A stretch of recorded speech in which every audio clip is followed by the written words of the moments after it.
어제부터 계속 제가 몸뚱아리가 현찮아 가지고 그런데 오늘 아침에 일어났는 아침에 오늘은 좀 쉬어야 되겠다.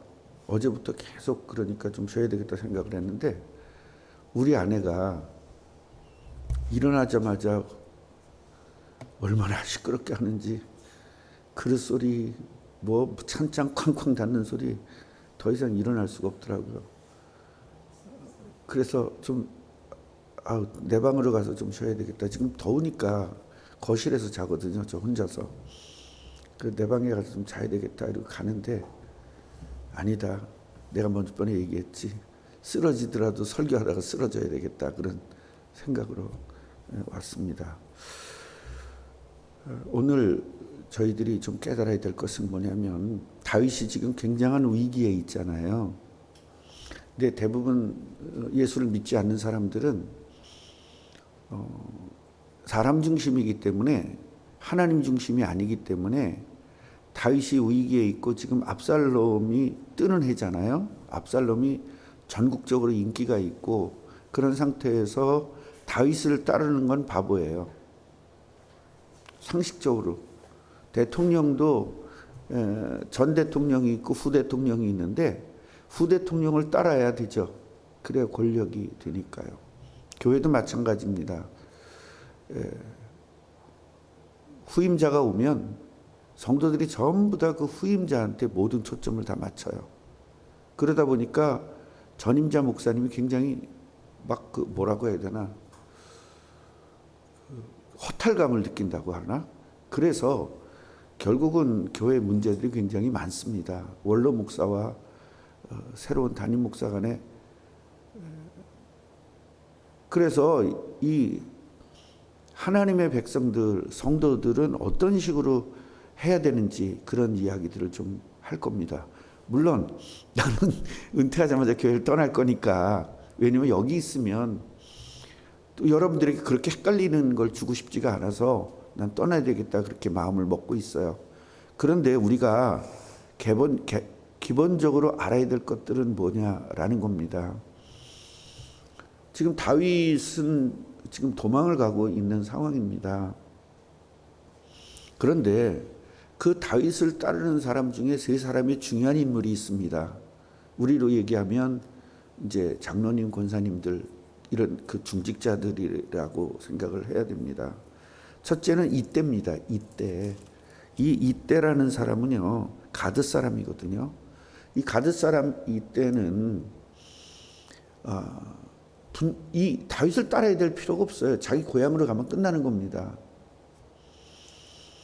그런데 이때가 뭐 때문에 다윗 왕을 끝까지 자기가 죽을지도 모르고 지금 새 임금 입장에서는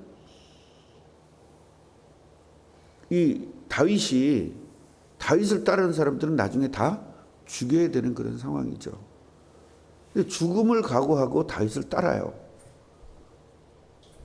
그 이유가 뭐냐? 오늘 이걸 좀 한번 살펴보자는 겁니다. 그 다음에 이제 사독입니다. 이런 사두개인이 이 사독의 그 후대들이다 그렇게 보는 사람들이 많습니다. 그래서 사독이 이제 대제사장이니까 그 대제사장의 줄기를 이은 것을 사두개파라 그렇게 이야기를 한다고 해요. 그래서 이 사독이 대제사장인데 새로운 왕에 있는 게 좋아요? 근 왕에 있는 게 좋아요? 그렇죠. 자기의 어떤 권력을 갖기 위해서는 새로운 왕에게 있어야 되죠. 누굴 따라요? 다윗을 따릅니다. 그 다음에 이제 후세라는 사람이 있습니다. 후세는 다윗의 친구인데 이 사람도 누굴 따르냐면 다윗을 따라요. 지금 다 죽게 생겼는데.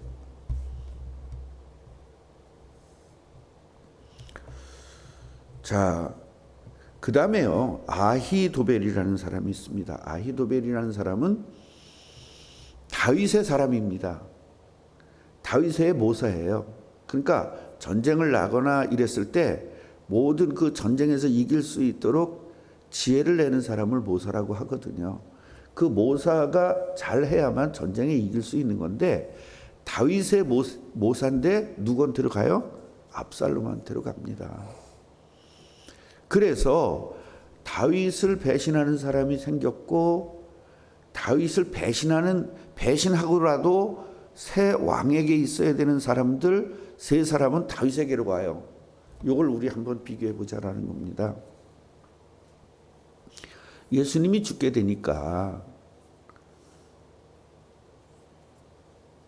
예수님을 버리죠. 모든 상황이 여러분 그냥 단순하게 가룟 유다가 예수님을 팔았다 이렇게 단순하게 생각하면 안 되는 겁니다. 이 사람은 정보가 많아요. 똑똑하잖아요. 똑똑하니까 재정부장을 시킨 거잖아요. 그 예수님의 그 교회의 재정부장이 바로 가룟 유다입니다. 근데 이분이 내가 이분이라고 그래야 되는지 이 사람이라고 그래야 되는지 하여튼 이놈이라고 그래야 되는지는 모르겠지만 가룟 유다가 정보가 많은 거예요. 똑똑하다 보니까 정보가 많고 그리고 대제사장하고 딜을 하잖아요. 그러니까 지금 상황으로서는 반드시 예수는 죽어야 된다. 그 당시에 이 제자들의 관점은요, 예수님이 그리스도로 오시면 왕으로 오시는 거거든요. 왕으로 오신단 말이에요. 그러니까 예수님이 왕 되면 자기들은 한 권력을 가질 수 있다라고 생각을 했던 겁니다. 근데 성경에서 왕은 영적인 왕을 이야기하는 것이고 사람들이 볼 때는 이건 세상적 왕으로 받아들인 거죠. 그래서 우리는 성경을 볼 때 영적으로 봐야지 육신적으로 성경을 보면 가룟 유다 같이 볼 수밖에 없는 겁니다. 그래서 내가 제일 여러분들이 알아듣기 쉬운 것이 부모를 공경하라잖아요. 그 부모를 공경하러 영적으로 안 보고 육신적으로 보면 우리는 불교나 유교처럼 될 수밖에 없는 겁니다. 그래서 성경은 뭐로 봐라? 영적으로 봐야 된다. 그러니까 성경을 육신적으로 보니까 잠언서만 좋아하는 거예요. 영적인 이야기거든요. 우리의 영혼이 잘 돼야 된다라는 거예요. 영혼이. 육신적으로 아무리 잘 입고 잘 먹고 그거 아무 의미가 없다는 거예요. 그게 진짜 행복이 아니라는 거예요. 진짜 행복은 하나님 만나야만 행복할 수 있다는 거죠. 그게 잠언서예요. 역대상, 역대하 이거 다 역사서잖아요. 역사를 기록하는 것이 아니라 그 역사를 통해서 하나님의 통치는 어떤 것이고 하나님을 떠나면 얼마나 저주받은 것이고 하나님 만나면 얼마나 행복한 것을 역사를 통해서 보여준 게 역대상, 역대하입니다. 이걸 모르고 무조건 그걸 육신적으로 보니까 그래서 성도들이 목사한테 제일 많이 덤빌 때가 뭐냐면 성경의 글자 하나 가지고 목사한테 덤비는 겁니다. 목사는 전체적인 걸 보고 있는 거거든요. 영적인 것을 보고 있는데 육신적으로 하니까 예를 들면 초대교회에서 과부들을 돕는 시스템이 있었습니다. 그러면 교회의 일은 뭐냐? 교회 헌금은 과부들을 도와야 된다. 뭐 이렇게 말하면 틀린 말은 아니에요. 그렇게 실제로 성경에 있으니까. 근데 완전 틀린 말이거든요. 과부를 도운 것이 아니라 경제력이 없는 사람을 도운 겁니다. 그 당시에는 과부들이 경제력이 없으니까 도운 거고요. 그럼 지금 시대는 어떤 사람을 도와야 돼요? 지금 시대는 경제력이 없는 사람을 도와야 되는 겁니다. 그런데 이 교회 헌금을 그럼 밖에 있는 사람들을 도와야 되느냐, 교회 안에 있는 사람을 도와야 되느냐라는 그런 문제가 또 생길 수가 있어요. 유대교회, 초대교회에서는 교회 안에 있는 사람들을 도운 겁니다. 근데 우리는 교회 밖에 있는 사람 돕는 게, 그게 제가 뭐라 그랬어요? 박애주의라고 했지 않습니까? 그래서 교회 밖에 있는 사람 도울 때는 어떻게 해야 되는 거죠? 전도 대상자일 때 하는 겁니다. 전도하기 위해서. 왜냐, 그 사람 굶어 죽으면 전도 못 하니까 굶어 죽지 않게 해놓고 전도하는 거죠. 그래서 성경의 전체 흐름을 모르면 그렇게 자기 주관대로 갈 수 있고 자기가 생각한 대로 가는 거예요. 그러니까 자기 생각하고 목사하고 같을 수가 없죠. 다른 성도하고 같을 수가 없죠. 그래서 교회에서 분란도 일어나고 싸움도 일어나는 겁니다. 그래서 우리 꿈나무 교회는 성경을 읽을 때는 항상 영적인 것, 전체적인 흐름을 알고 예수님의 5대 사역을 알고 성경을 읽으면 문제가 없다는 겁니다. 그래서 구약을 읽을 때는 예수님의 탄생이라는 관점으로 성경을 읽지 않으면 안 되는 거죠. 아멘, 맞습니까? 물론 구약에도 예수님의 탄생, 죽음, 부활, 승천, 재림이 다 있어요. 그래서 구약을 읽을 때는 항상 그리스도 입장으로 메시아 중심으로 성경을 읽지 않으면, 인간적인 관점으로 읽으면 성경이 굉장히 사람이 사는 데 도움이 될 수 있어요. 맞는 말이니까. 그래서 옛날에 교회 가는 게 뭐 틀리냐, 틀린 말 안 하고 바른 말, 맞는 말 하는데, 좋은 말 하는데, 그 좋은 말 들으러 가는 게 교회인 줄 아는 거예요. 교회는 좋은 말 들으러 가는 데가 아닙니다. 복음 들으러 가는 겁니다. 인생 문제를 해결하는 말씀 들으러 가는 겁니다.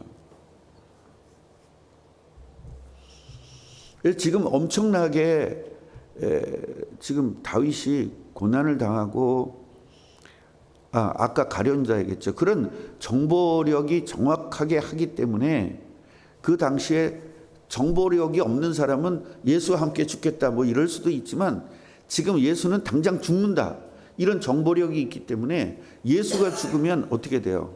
육신적인 관점으로, 왕을 육신적인 관점으로 했기 때문에 죽으면 나무함이 타불이 되는 겁니다. 아무 소용이 없어지는 거예요. 그래서 우리는 뭐를 봐야 되냐면 예수님의 죽음만 볼 것이 아니라 뭘 봐야 되죠? 다시 태어나는 부활을 봐야 되는 거죠. 부활을 못 보면 어떻게 돼요? 가룟 유다는 부활을 못 본 겁니다. 그러니까 죽게 생겼구나. 그러니까 이때는 좀 건져야 되겠구나. 그리고 그동안에 자기가 3년 동안 따른 것이 너무 짜증나는 거예요. 배신당한 것 같고, 예수 속았어 얘한테. 이렇게 되는 거예요. 속아가지고 내 인생 3년을 허비했어. 이런 마음이 드니까 예수를 팔 수밖에 없는 겁니다. 그래서 사람은요, 이런 가룟 유다 같은 마음이 누구에게나 드는 겁니다. 누구나 이런 마음이 드는 거예요. 왜냐? 그래서 여러분, 장로들이 목사 배신하지 성도들이 배신하지 않아요. 왜요? 장로들이 정보를 제일 많이 가지고 있으니까요. 그래서 많이 하는 것 중요한 것이 아니라 바르게 하는 것이 중요하다는 사실입니다. 자, 제가 오늘 말씀드리고 싶은 것은, 아히도벨은 상황을 빨리 파악하고 대제사장이다 보니까 전체 상황을 다 아는 거죠. 그러다 보니까 배신을 할 수밖에 없는 겁니다. 이 정보를 아는 사람들, 이때라든가 이런 사람들이 다 정보를 다 알고 있었지만, 그러나 다윗이 어떤 인물인 걸 아는 거예요. 같이 해보세요. 사람을 따른 것이 아니라 복음을 따른 것이다. 아멘. 다윗이라는 위대한 왕을 따른 게 아니에요. 예수 그리스도가 와야 될 계보를 따른 겁니다, 여러분. 이걸 아셔야 되는 겁니다. 그래서 마태복음에도 보면 아브라함과 다윗의 계보를 이야기하는 거예요. 그게 뭐냐? 그리스도니까요. 그리스도는 아브라함과 다윗의 자손으로 오는 거기 때문에요. 그래서 우리는요, 모든 것들을 할 때 손익계산을 해서는 안 된다는 겁니다. 특히 교회는 손익계산을 하는 게 아닙니다. 힘들 때 합치는 겁니다. 다윗이 지금 힘들고 하나님 나라가 지금, 다윗이 만약에 죽으면 어떻게 돼요? 큰일 나잖아요. 솔로몬은 또 어떻게 되겠습니까? 다 죽지. 그렇게 되면 예수의 계보는 끝나는 겁니다. 이게 마귀의 전략이거든요. 그래서 다윗을 죽인다, 다윗을 몰아낸다라는 단순한 어떠한 그 권력 다툼이 아니에요, 지금. 겉으로 볼 때는 아들과 아버지의 권력 다툼 같이 보이죠. 우리 성경 읽으면 그렇게 보이죠. 그러나 영적으로 보면 예수 그리스도가 이 땅에 오지 못하게 하는 그러한 엄청난 마귀의 전략인 거예요. 그래서 영적으로 보자는 겁니다. 다윗이 죽으면 당연히 자기의 형제들 다 죽였잖아요. 나머지 싹쓸이하게 죽입니다. 그러니까 당연히 솔로몬도 죽일 수밖에 없고, 솔로몬이 죽으면 예수님의 계보는 끝나는 거죠. 이렇게 영적으로 볼 수 있어야 돼요. 그러니까 이거를 자꾸 상황적으로, 그 다음에 어떠한 히스토리로 본다거나 이렇게 보면은 육신적으로 볼 수밖에 없는 겁니다. 이때 하나님은 뭐를 준비시키냐? 세 사람을 준비시켰다는 겁니다. 자, 우리가 이것도 인간적으로 보면, 이때라든가 또 아니면 뭐 이 후세라든가 이 사독이라는 이런 세 사람은 다윗을 도왔다. 그래서 다윗은 왕을 다시 회복할 수 있었다라고 사기들은 그렇게 쓸 수 있겠죠. 역사학자들은 그렇게 쓸 수 있겠죠. 근데 우리는 뭘로 봐야 돼요? 영적으로 봐야 됩니다. 그리스도가 와야 되기 때문에 다윗은 죽으면 안 되고요. 그렇기 때문에 하나님은 세 사람을 준비시킨 겁니다. 그래서 하나님이 준비시켜 놓은 사람을 통해서 하나님은 이 일들을 이루어 나가는 거예요. 그래서 성경의 창세기서부터 말라기까지는 예수 그리스도의 계보가 이어지도록 하기 위한 모든 이야기예요. 출애굽기도 예수 그리스도가 오기 위한 이야기예요. 레위기도 예수 그리스도를 설명하는 거예요. 모든 39권, 구약 39권은 예수 그리스도가 이 땅에 와야만 되는 그런 조건들을 이야기하고 있는 거거든요. 그래서 어려울 때 정말로 이거는 예수님의 계보가 끊어지느냐 안 끊어지느냐라는 절대절명의 이러한 상황 속에서 자기가 생명을 걸고 죽는 거잖아요. 이게 지금 그 죽음을 각오하고 하나님 편에 섰어요. 다윗 편에 서는 게 아니라 누구 편에 선 거예요? 하나님 편에. 여러분도 목사 편에 서는 것이 아니라 예수 그리스도 하나님 편에 서야 돼요. 아멘. 이게 굉장히 중요한 겁니다. 그러니까 목사 편에 서야 된다가 아니라 하나님 편에 서니까 목사 편에 설 수밖에 없는 거죠.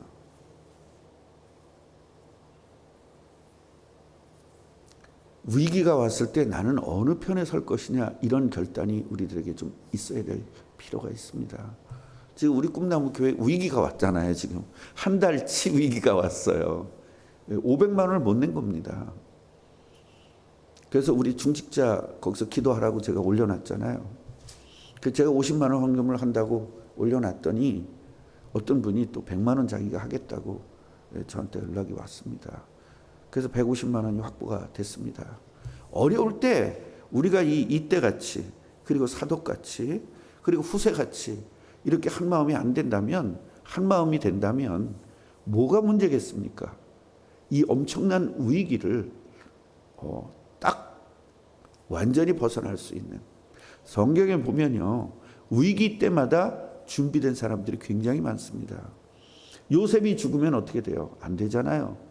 요셉이 죽으면 안 되니까 하나님은 형들을 준비시켜서 죽이지 말자. 죽이면 뭐하냐? 그냥 팔아버리자. 이런 사람들이 하나님이 준비시켜 놨다는 거예요. 여러분 창세기를 저하고 같이 공부해봤지만 뭐예요? 하나님께서 준비한 사람, 이런 메시지가 있었지 않습니까? 우리 꿈나무 교회도 하나님이 준비한 사람들이, 모든 성도들은 하나님이 준비한 사람들이 돼서 위기 때마다, 어려울 때마다 이런 이때같이, 이때는 이방인이에요. 사실은 가만 그만이에요. 뭐 남의 나라 일에 내가 목숨을 걸 일 뭐가 있어요. 그런데 하나님이 준비해놨다는 거죠. 사독 같은 사람도 대제사장인데, 여러분 대제사장은 새로운 왕에 붙어야 돼? 흔왕에 붙어야 돼? 당연히 새로운 왕에 붙어야지. 그게 머리 좋은 거죠. 너는 어디 붙을 거니? 장로님 어디 붙으실 거예요? 다윗이에요? 새로운 왕이에요? 다윗이죠? 목숨 걸고. 진짜 이런 결단이 우리가 말씀을 들으면서 있어야 되는 거예요. 권사님이 당연히 하나님이잖아. 김 권사님은 어때요? 당연히에요. 최 권사님은 어때요? 근데 내 자존심 상하면, 다윗이 자존심을 건드렸어. 그래도 다윗 편이에요? 예. 그리고 이성배 편이에요? 자존심 건드려도? 예, 그러면 돼요.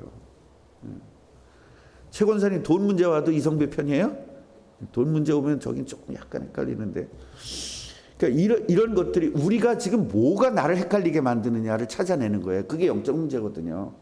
이번에 제가 여름 수련회 때 그 이야기를 이번에 여름 수련회 때는 새로운 메시지가 아니라 내가 안 되는 부분들을 한번 찾아서 이야기를 좀 해보자는 거예요. 저도 안 되는 부분을 이번 지금 계속 찾고 있거든요. 말씀 전하기 위해서. 우리 스스로가 다 한번 포럼들을 하고 우리가 안 되는 부분들을 한번 이야기해보고 그 이야기들을 메시지를 한번 나눠보자. 이번엔 그런 식으로 지금 할 거거든요.